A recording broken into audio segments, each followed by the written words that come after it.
అంటున్నారు. ఎందుకంటే అసత్యాలు అసత్యాలతో ప్రజలను అన్ని రాజకీయ పార్టీలు మోసం చేస్తున్నాయి. నేను స్పష్టంగా చెప్తున్నాను. ఎందుకంటే లక్ష్మణ గారు ఇప్పుడు ఉదాహరణకు అంటే నాకు అపరిచితులు కనపడుతున్నారు రేవంత్ రెడ్డి గారు. అంటే ఒక వంకనేమో రేవంత్ మన కేసీఆర్ గారిని సభకు రమ్మంటారు, మర్యాద మాట్లాడతాను, మర్యాద జరుగుతామంటారు. అలా వెంటనే వాళ్ళు ఉరిదీసిన తప్పలేదు. అంటే మధ్య రాజకీయాలు ఎక్కడున్నా మనం. అందుకని గతంలో అవినీతి అహంకారాన్ని పక్కన పెట్టి ఓడించి వాళ్ళని మళ్ళీ గెలిపించారు. రెండేళ్లలో మీరు ఏం చేశారు చెప్పండి. కానీ ఆ 10 ఏళ్లలో ఏం జరిగింది?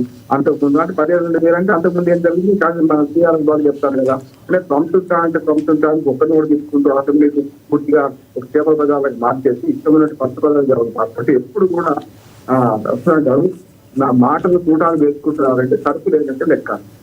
సరుకుంటే దాని మీద వాడిస్తారు ఎవరైనా ఇది కరెక్ట్ ఇది తప్పంటున్నాను. అంశం పక్కన పెట్టి అంశాల మీద మాట్లాడకుండా ఏది పడితే అది మాట్లాడడం తప్పు అంటున్నాను. గతంలో కేసీఆర్ గారు మాట్లాడే తప్పు, ఇప్పుడు ఈయన మాట్లాడేది తప్పు. అంటే జరుగుతుంది ఏంటిగా మీరే తీసుకుంటుంటే మీరు చూస్తూ ఊరుకోవాలి, 10 మంది చూస్తూ ఊరుకోవాలి కదా. అంటే 10 ఏళ్ళేమో వాళ్ళు పరిపాలన చేశారు, వాళ్ళు కొంత ఏం చేయలేకపోయారు. దాన్ని చూస్తే ప్రజలు ఏమనుకున్నారు, చేసిన జాలీగా 10 ఏళ్ళు 2 సార్లు అధికారించడం కానీ 3వ సారి అవసరం లేదని ఇప్పుడు పెట్టారు.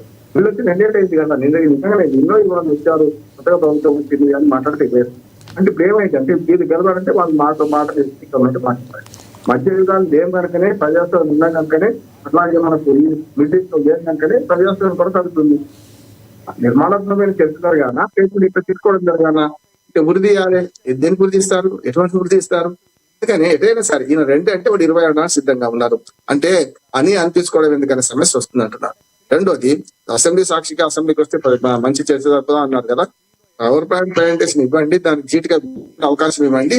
ఉభయ పక్షాలు అంటే ప్రతిపక్షము మన అధికార పక్షము మన అంశాల వారిగా మాట్లాడితే ప్రజలకు కూడా వాస్తవం తెలుస్తాయి అంటున్నారు. ఇప్పుడు ఎవరు మోసం చేసిండ్రు అంటే గత జల సేతుబంధనమే కదా. అవును 10 ఏళ్ళు వాళ్ళు నష్టం చేశారు. మీరు 2 ఏళ్ళుగా మీరు చేసింది ఏందని ప్రజలైతే అడుగుతారు కదా. ఈ 10-12 ఏళ్ల మీద చర్చ జరిగితే ఏముండదు. జరగాల్సింది ఏంటంటే ఎట్లా న్యాయం జరగాలి. ఆంధ్రప్రదేశ్ తెలంగాణకు 2 ఉభయ రాష్ట్రాలు కట్టుకున్నారు. తెలుగు ప్రజలకు ఎట్లా న్యాయం జరగాలి, తెలంగాణకు జరిగిన అన్యాయం ఏంది, దీన్ని ఎట్లా సవరించాలి అనే మాట మాట్లాడాలి. ఎప్పుడు కూడా లక్ష్మణ గారు జీరో సమ్ గేమ్ ఆడితే ఫలితాలు. ఇక్కడ ఇంకొక ప్రశ్న కూడా ఉత్పన్నమవుతుంది. సామాన్య జనాల్లో ఒకటి మాట్లాడుతున్నారు, ఏదైతే ఇప్పుడు రేవంత్ మాట్లాడారో ఘాటుగా మాట్లాడిన మాటల్ని ఎవరు వెనకేసుకున్నారు. కానీ అడిగిన ప్రశ్నలకి అసలు సమాధానం చెప్పలేని పరిస్థితిలో బీఆర్ఎస్ ఉందా? అసలు బీఆర్ఎస్ గతంలో చేసిన తప్పు ఏంటంటే ఏం చెప్తారు మీరు? బీఆర్ఎస్ గత ప్రభుత్వం మీద చేసిన ఆరోపణలో తిట్లు పక్కన పెడితే అసలు ఈ విషయంలో బీఆర్ఎస్ తప్పిదం ఏంటంటే ఏం చెప్తారు మీరు?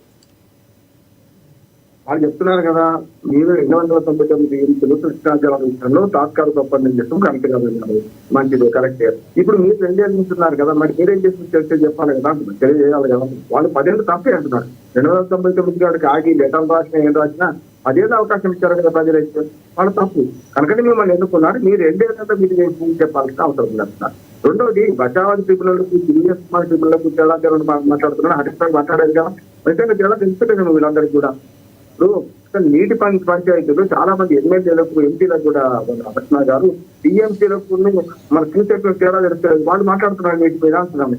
నేను స్పష్టంగా చెప్తున్నాను, విజయ్ కుమార్ ట్రిబ్యునల్ తీర్పు ఆగింది, దానికి మళ్ళీ మన పునఃపంపిణీ చేయాల్సిన అవసరం ఉంది. అది కర్ణాటక మహారాష్ట్ర మధ్య కాదు, మన కేవలం తెలంగాణ ఆంధ్రప్రదేశ్ మధ్యనే చేయాల్సిన అవసరం ఉంది. అది ఆనాడు తప్పే ఈనాడు తప్ప ఆగిపోవడం అంటున్నాను. ఇప్పటికైనా సరే లక్ష్మణ గారు, కేంద్ర ప్రభుత్వం బీజేపీ కూడా పాటిస్తున్నారు. ఇద్దరు కొట్టాల్సి చూడడం కాదు, ఖచ్చితంగా వెంకటరెడ్డి నాకు మిత్రుడు కానీ ఏమంటున్నారంటే అక్కడ సమస్య అది కాదు.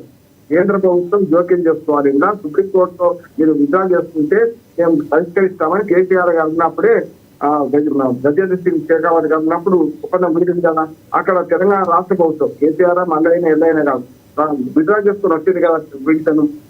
అది చేసుకున్న 3 ఏళ్ళు అవుతుంది కదా, 2022లో కాదు చేసుకున్నది, 22 ఇస్తున్నావు కదా, మరి 3 ఏళ్ళు అవుతుంది కదా. అందుకని నాకు కేంద్ర ప్రభుత్వం మీద నాకు విజ్ఞప్తి ఏంటంటే వీటిద్దరు కొట్టుకుంటే తొలి చూడకండి. మీరు కేంద్ర జలవనరుల శాఖ ఉన్నది, కేంద్ర మన జలవనరుల శాఖ మంత్రి ఉన్నాడు, వీళ్ళిద్దరు కూర్చుని పెట్టండి, మాట్లాడండి, జరుగుతుంది అంటున్నాడు. అది జరగకుండా మేము వచ్చినాక పరిష్కరిద్దాం అనుకుంటే ఇంకో 3 ఏళ్ళు పోతుంది. 12 ఏళ్ళుగా కేంద్రంలో బీజేపీ ప్రభుత్వం ఉన్నది. వీటిలో కొట్టుక చస్తుండే నాగార్జున సాగర్ మీద నుంచి మొదలుకొని ఆనాడు ఇరుపక్షాలు పోలీసులు మోహరిస్తుంటే ఆనాడు చిన్నదాకా చోద్యం చూస్తుంటే ఎట్లా వాళ్ళు పంచాయతీ పెట్టుకుంటే రాదు. అసలు ఈ అసెంబ్లీలో ఇట్లాంటి చర్చ జరిగితే పరుషమైన పదజాలాలు వీళ్ళ మాట వాళ్ళు, వాళ్ళ మాట వీళ్ళు చెప్తుంటుంటే సాధ్యం కాదంటున్నాను నేను. విన్ విన్ సొల్యూషన్ కావాలి, జీరో సమ్ గేమ్ కాదు. ఓడిపోతే నేను గెలవడం, నేను ఓడిపోతే మీరు గెలవడం కాదు. ఇద్దరు గెలవాలంటున్నాను. ఇద్దరు గెలవాలంటే రాజకీయ పక్షాలు గెలవాలి, ఇక్కడ రెండు రాష్ట్రాల ప్రజలు కూడా గెలవాలంటున్నాను. తెలుగు జాతి మనది, నిండుగా వెలుగు జాతి మనది అన్న శ్రీనారాయణ రెడ్డి గారే రెండుగా వెలుగు జాతి అన్నాడు కదా. రెండు రాష్ట్రాలు అయినాయి. దేశాల మధ్యనే నీళ్లు పంచుకున్నప్పుడు రాష్ట్రాలు, తెలుగు రాష్ట్రాలు మనకు భారతదేశంలో అంతర్భాగమైన రాష్ట్రాలు పంచుకోవడానికి ఏం వస్తుంది అంటున్నాను. అందుకని ఇక్కడ చర్చలో ఏం జరగాలంటే నిజం నీకు తెచ్చాలంటున్నాం. వాళ్ళు మీరు మాట్లాడుకోండి. పాలమూరుపై వాస్తవాలు చెప్పేసరికి బనకచెర్ల పేరుతో టాపిక్ డైవర్ట్ చేస్తున్నారు అన్నారు ఒక మాట. ఇంకొకటి శ్రీశైలం నుంచి నీళ్లు తీసుకోవడానికి మన శక్తి సరిపోదని రేవంత్ రెడ్డి గారు మాట్లాడడాన్ని ఎలా చూడాలి? అంటే ఖచ్చితంగా చెప్పాలంటే ఒకటి సమర్థించడం విమర్శించడం కాదు, కానీ రేవంత్ రెడ్డి గారికి దూరాల విషయంలో అవగాహన వేస్తున్నాం. దూరాల కింద కూడా మనకు శ్రీశైలం వచ్చే నీరు తుంగభద్ర నుంచి రావాలి. ఇప్పుడు దూరాల పైన కృష్ణా నది ఉన్నది. మనకి ఇంకోటి ఏంటంటే తుంగభద్ర నీళ్ళు అయితే వస్తాయి కదా, 500 టీఎంసీలు పైగా వస్తున్నాయి కదా. శ్రీశైలం ఇంకెక్కడ నీళ్ళకి ఏం చెప్పాలి?